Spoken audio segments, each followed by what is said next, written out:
Hello, everyone, and welcome to On Purpose Astrology. I'm Mandy Lockley, and today I'm talking about the full moon in Leo on January the 25th, 2024. So, what's a full moon? Well, I'm sure most or many of you know exactly what the themes of a full moon is. We know that a full moon is when the moon is at its brightest, it's the peak, the culmination of the monthly lunar cycle. So, more generally, the themes of a full moon, it's a time for letting go of what isn't serving you. And the themes of the full moon will be found in the sign that the moon is in, the sign that the sun is in, because the sun is obviously opposite the moon in a full moon period. And the aspects, i.e., the links and combinations that the planets make together, the how the planets talk to each other. An aspect really is how the planets are talking to each other. It's a time, the full moon, of the resolution of the challenges that you've been dealing with perhaps over the last couple of weeks since the seeding time of the new moon. New information, it's full light, as I said, the full light of the moon. We can see what's going on. We get more information, we get the full information to better be able to solve any challenges or problems. So it's a time of full light, it's a time of manifestation as well. You can see what you have manifested in this year so far, in this lunation cycle so far. You can see the results more clearly, and you can set further intentions for further manifestation. You can see things coming to fruition, as I said, to culmination of what was seeded under the new moon. The new moon, I talked about the new moon previously. It was on the 11th of January in practical, pragmatic, resourceful Capricorn. So that's the remaining theme of this whole lunation cycle. It's about being practical. It's about being resourceful, as I've just said. The new moon was a seeding time, and then I talked about in another video and also on a Insta live. Find me on Instagram. I'm doing Instagram lives with kind of shorter versions of some of the content that I put here on YouTube. So then we had the new moon, as I said, on the 11th of January, and then we had the first quarter moon in Aries, which was all about taking action. It's all about how are we going to manifest the seeds and the intentions that we set under the new moon. If we did use the new moon to set intentions, and the new moon is a good time. So now we're halfway through, at the full moon, we're halfway through the lunar cycle, the growing cycle part of the cycle, the growing half of the cycle. As I said, it's all about what we have manifested, what we can manifest, and what we have achieved so far. Because after the full moon, the moon starts to wane and it loses its light gradually in the 2 weeks towards the next new moon. So that's a time for reflection. So now it's that last chance to use that energy. It's really powerful. There's something magical, always something magical about the full moon.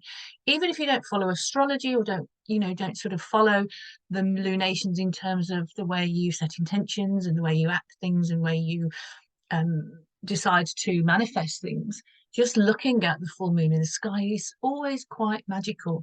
That brightness of that beautiful satellite. Of course, the moon doesn't have its own light. It reflects the light of the sun. And there's something magical about that as well, because the moon is also generally how we reflect with others, particularly in a full moon. Full moon is an opposition. An opposition is about relationships, our relationship to ourselves, but also our relationship to others, partners, friends, colleagues, the family, the world in general. So it's very reflective. We can see at the full moon things reflected back to us on the way that we have been going out into the world, or having the way we have been in our relationships with others. We can see that reflected in the full moon. Things might come to a head in relationships in a good way or in a challenging way, depending on what's gone before.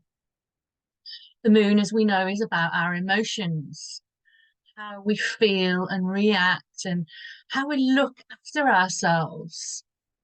The full moon is a good time to let go of self-sabotaging behaviors. For example, with the Leo moon in particular, we become even more aware of ourselves. Let's just have a look at this chart. For those of you, it doesn't matter if you don't read charts, can't read charts, it's nice to have a visual just to look at, but also for those of you who do know how to read a chart. You'll see the moon in Leo here in the 12th house. I've circled that in the 12th house of the chart. And then opposite the sun there in the 6th house in Aquarius. And you can see that the moon is still, sorry, the sun is still conjunct Pluto, and Pluto opposite, obviously, the moon. And we're talking about the power of Pluto in this lunation shortly. So if you have the moon in Leo, this will be particularly poignant to yourself. But all of us, particularly if we're sensitive, or if this full moon makes a strong aspect, a strong connection to your own birth chart, you will feel some of these energies. So what is the moon in Leo all about? Well, as I've already said, that awareness of yourself and others. Do you over dramatize your emotions? That is a possibility with the moon in Leo, if it's in your birth chart, if you have moon in Leo, but also this passing, this quick passing moon, this full moon in Leo, when things come to a head. Full moons can be dramatic in themselves, but in Leo, are you over dramatizing things? Are you creating drama in your life? Are others creating drama for you around emotions and feelings and how you treat each other? Where are you looking to be seen? The full light of the moon, but of course it is the journey of Leo to be seen, to be looked at, to be heard, to get validation and to get recognition, to be in the spotlight. So very much this lunation puts those things, those qualities, those desires, those motivations very much in the spotlight. So it's an extra powerful full moon, simply because the moon is in Leo, but very specifically because Pluto is strongly involved there. Some other themes for this full moon: self-love. Self-love is the ultimate journey of Leo. What kind of self-love are you looking for? You know, you can't really love another person until you love yourself. So that's something to maybe to work on, to self-love, but also self-compassion.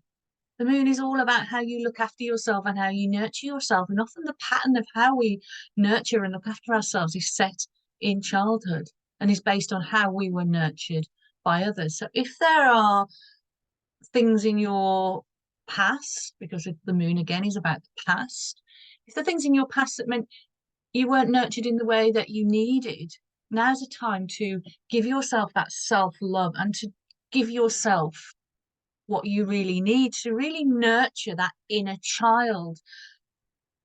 Leo is about that inner child, that real inner child. If you can hear any noise in the background, it's my cat. Of course, I'm talking about Leo. My cat is leaping around and he's right next to me here.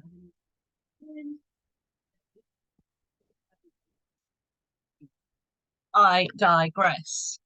He wants to be seen, he wants to be heard, but not that much. He is now, if you can see me, my face moving, it's because he's now scent marking the edge of my laptop. Anyway, so there you go. There's Meta. We're talking about Leo and a cat decides to join us. Hello, Misty. His name is Misty, by the way. Okay, never mind. So where is the journey to be found for self-love, about loving yourself so that you can love others? Aquarius, it's opposite the sun in Aquarius. Aquarius is all about loving humanity and other people in general, whereas Leo might be a little bit more about romantic love. General love is Aquarius. So that romantic love, where do you love yourself? Where do you put your love in terms of romance and particular one-on-one relationships? But how do you love humanity itself? That's all about what Aquarius talks from. So, as I said, that's really the message of that Leo Aquarius axis there, that dynamic between the two of them. And they're always opposite signs. Obviously, they're always opposite. And how do you love yourself so that you can love others? How is the love people and others have for you reflected back at you as well. As I say, the moon is all about reflection. So how you are treated by others and how you accept the way you are treated by others has a bearing, comes from how much you love yourself, how much you respect yourself. Where have you relied on the validation of others for your self-esteem, your self-worth? Or where have you pridefully put yourself on a pedestal above others and come across as kind of superior and entitled? And that might be the way that, again, because it's the moon, it might have been the way you were brought up, the way you were nurtured, or perhaps it's a defense mechanism against feeling small. The worst thing you can do to Leo is make them feel small or embarrass them. They're very prideful. They want to look good. So how we relate to how we were nurtured is a strong theme of this full moon in Leo with Aquarius there. As I said, Pluto is here. Pluto is at 0 degrees of Aquarius.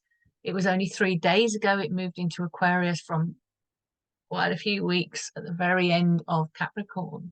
We're already seeing in the world events lots of Pluto Aquarian things being said, some little seeds being planted.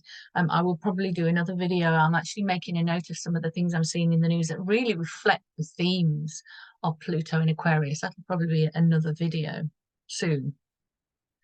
It's about Aquarius, the common people, the little people. It's about the power of the people. That's one of the big themes of Pluto in Aquarius. So this theme plugs into this full moon. So we will look out for the news. We'll look at more news stories over the next few days about the ordinary people having a voice, standing up, being seen, Leo, but also standing up for other people in their group, in their community, in their culture, etc.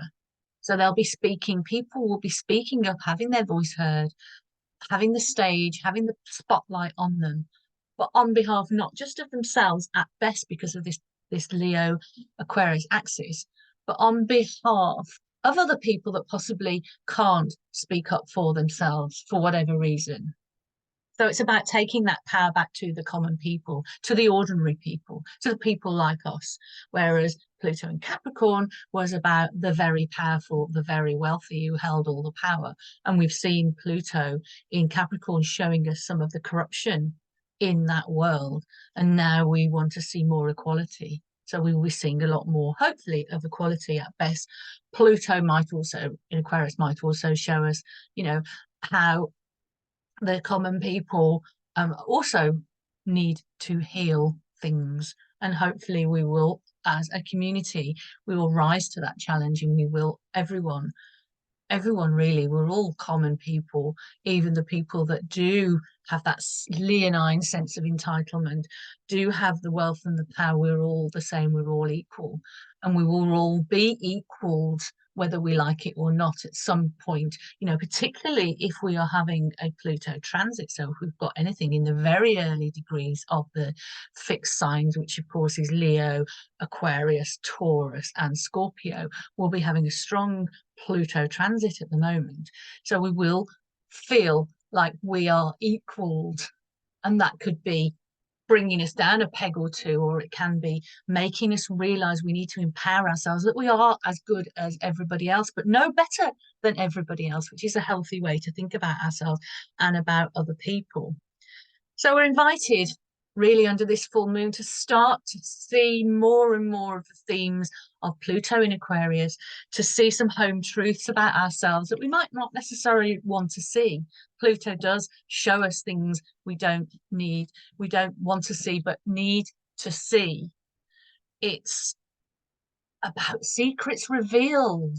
I wonder what secrets are going to be revealed, both personally, secrets from others, secrets that might come out in the news. I wonder what will be revealed during and after this full moon, because Pluto brings things up to the surface. It opens the dusty, dark closet that hasn't been opened before or hasn't been opened for years, so we can see what's in there, sort through the rubble, see what's valuable, what we want to hold on to and what we want to let go of.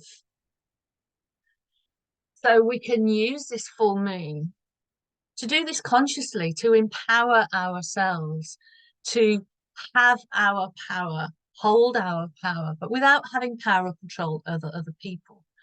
There is an abusive element to Pluto generally, that you can find yourself in a situation where others are trying to take power over you, or it might even be you doing that, in which case you will have to look at yourself in the mirror and say, where am I taking power from other people? Empowering myself is the healthy way to do it with Pluto. Another thing as well with Aquarius, as I say, we've got this sun, which is our vitality, it's our identity, it's our purpose, it's our journey. It's in Aquarius. Aquarius believes in equality. So we have that equality theme as well with Pluto here. But there can be the arrogant sense sometimes with Aquarius that, yes, we're all equal. And I really believe we're all equal. We believe, we have that self-belief, many of us, that we're all equal. But there's that sense of, okay, but some of us are more equal than others. So we need, again, to be aware of that. The other thing with Aquarius is there can be a dogmatism with Aquarius. So we'll be seeing quite a lot of that with Pluto in Aquarius as well. Dogmatic, I know best, you know, we're all equal. I want the best deal for everybody, but you've got to do it my way because I know best. That can be, it's an air sign, of course, it's about knowledge.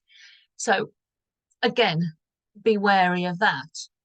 You don't, almost say to yourself, I know what I know, and I know what's best for me, and I know best for, I don't know best for other people. They know best for themselves because we're all equal. We all have an equal share of knowledge. We have an equal share of what we know is best. I mean, some people might not know what's best for them for various reasons, in which case, Aquarius there, it can be very helpful. It's a humanitarian sign. It wants to help people. So we have in this chart, you can see in house 5, and I haven't circled it, but you can see Venus and Mercury and Mars in Capricorn there in house 5. The conjunction really is Mercury and Mars are in a tight conjunction, and that's applying, so it means it's gaining in strength because Mercury moves faster than Mars, so it's coming to meet Mars. So how does that play into it? Well, it's square the nodes. So you'll see the North Node in house 9 in Aries and the South Node in house 3 in Libra. Well, what does that mean at this full moon? How can we use that energy at the full moon? If you remember, I said at the top of this that the new moon, the beginning of this particular monthly lunation cycle, the new moon was in Capricorn. So we have those Capricornian themes. So that runs through still in this chart because Mercury and Mars, as I said, are in Capricorn. So some of the themes I've talked about already, how do we apply them in a practical way, in a way that is pragmatic, it's useful, in an organized way? How do we, use the resources that we have? What resources do we have?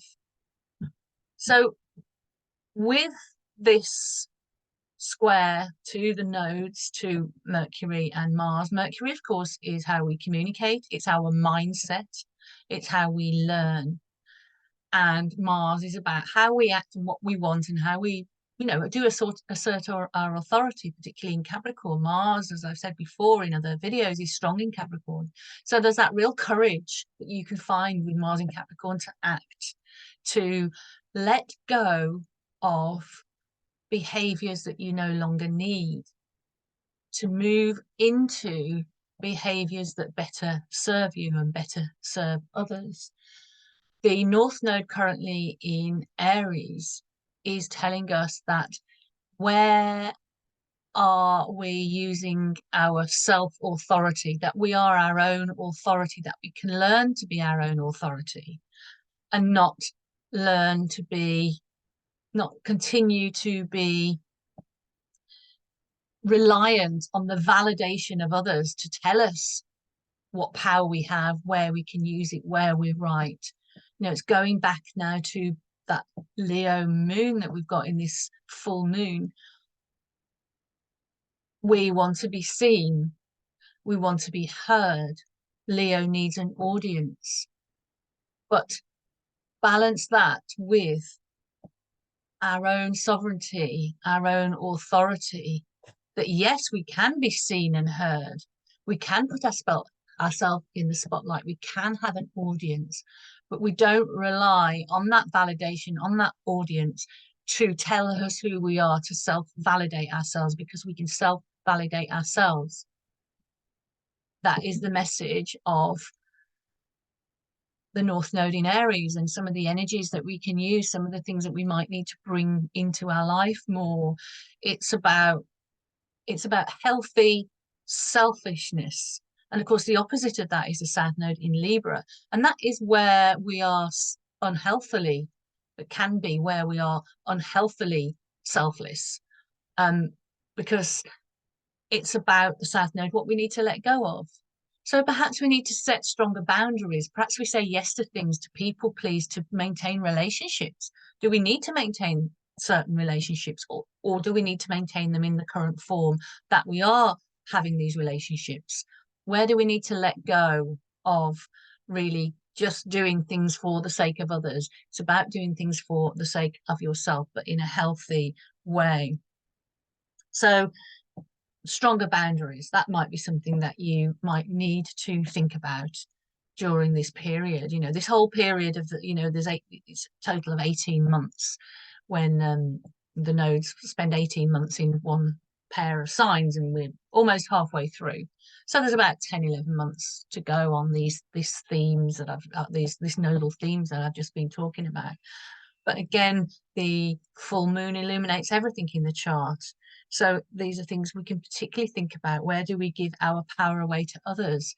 So by going with the consensus of what other people want from you, rather than thinking about what you want for yourself, you are giving your power away. So think about that. Because these kind of things can sap your energy, can take you into, resentment. You might feel guilty about saying no. I mean, let's take a relatively benign example. A friend wants to meet up for a drink and, maybe want to go for a meal, and you are really tired, but you kind of say yes because you don't want to let your friend down. You don't want your friend to think, oh, I don't want to say no because they might be upset with me. You're not responsible for your friend's feelings. If it's genuinely you don't want to go, then you can say no and set those boundaries. Say, I don't want to do this. I need a day for myself. I've got stuff I need to do.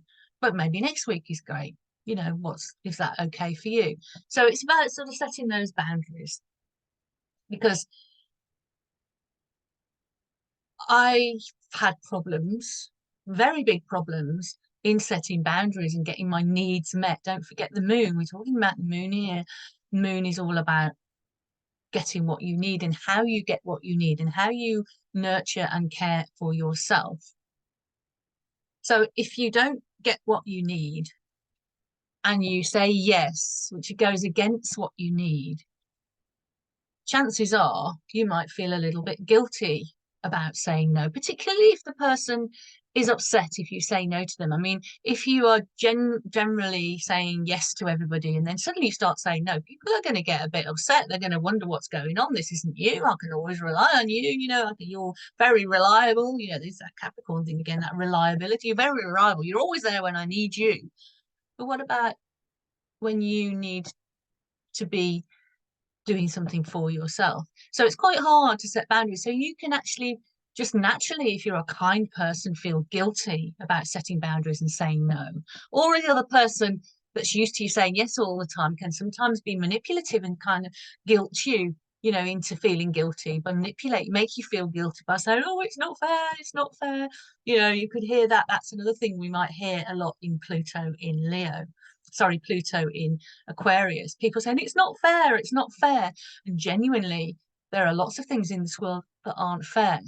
But think about when people say it's not fair. Who do they think it's not fair for? Is it probably often it can be because they feel it's not fair for them, and they're not thinking about the bigger picture. They're not thinking about, well, I'm saying it's not fair because I want to get my own way. So you can make the choice really by, if you need to say no to somebody, especially when you have a habit of always saying yes and not really thinking about it, take some time. Take some time. Capricorn, as I said, Capricorn here is still strong in this chart, even though we're now in the Aquarius period, the Sun in Aquarius and Pluto in Aquarius. Take some time, Capricorn, to find out what you really want. It might be hard to sort of unpack what you feel like you should do and what you really want to do. Do you choose the guilt, or do you choose doing it anyway and feeling resentful? Because over time, when you can't say no, you can't set boundaries, when you're a chronic people pleaser, it can lead to resentment. It can lead to your energy being sapped. It can lead to lack of vitality and fatigue and all sorts of things. So there are a few little pointers here for this full moon, and more generally as well, to be honest. Remember, the full moon is a time of magic and manifestation. So always remember that when you see a full moon in the sky, when you are working with or experiencing the energies of a full moon. It's a magical time. Knowing the astrology, of course, the themes of it and how it might connect with your chart is also very useful, because you can better harmonize with the energies, and you have the choice to harmonize with those energies in a way that really works, bringing out the best rather than the worst. Everything in astrology, we might think about Pluto is difficult. Pluto is hard. There's all sorts of bad stuff you might be reading about Pluto. And of course, that's all a potential. It's all a possibility. But if we have the knowledge to know that Pluto is also about empowerment. Pluto is also about maybe putting us through really difficult situations, but at the end of it, knowing that this soon will pass. Although Pluto, if you're having a particular Pluto transits, they can last a year or more, but it will pass eventually.